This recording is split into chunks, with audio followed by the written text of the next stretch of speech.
cúยังสาตีเตจอก็อยู่ลูกกูตีเที่ยวลีจอลูอยู่ชิปูอีตุนตังชี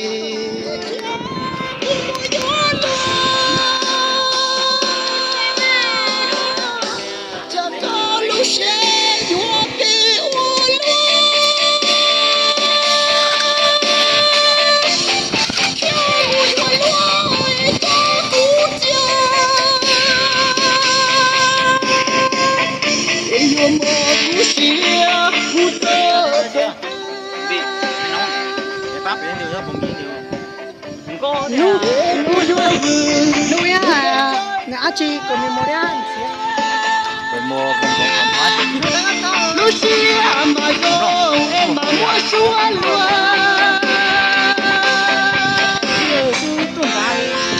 em mà linh chúa tao có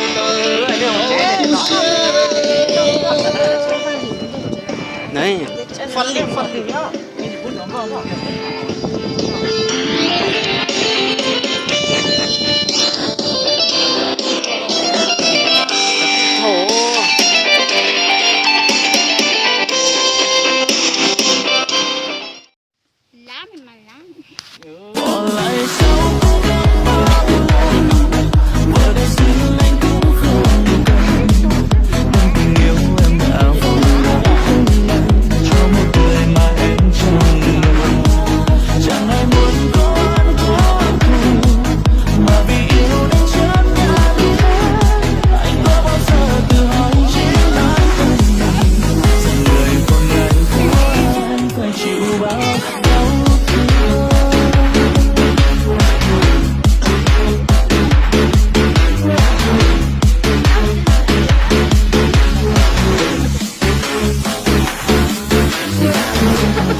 sao em vẫn cứ bão dông trong lòng,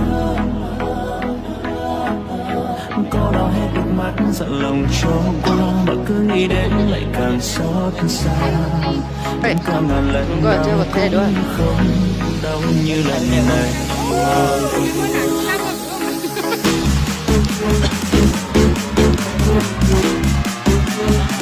Ôi, tôi có cửa để thế nữa.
Ui, chặt khó ta liu. Chặt cú tướng không nào.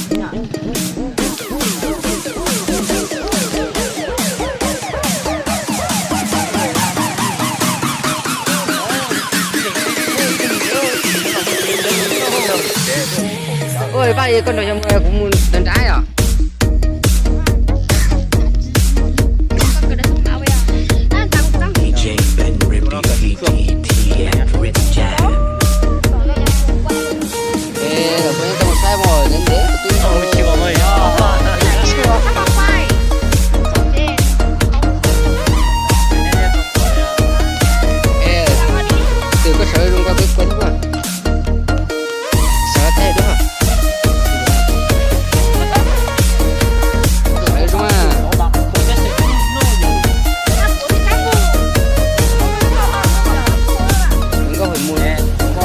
Cái nào phải mua bèo?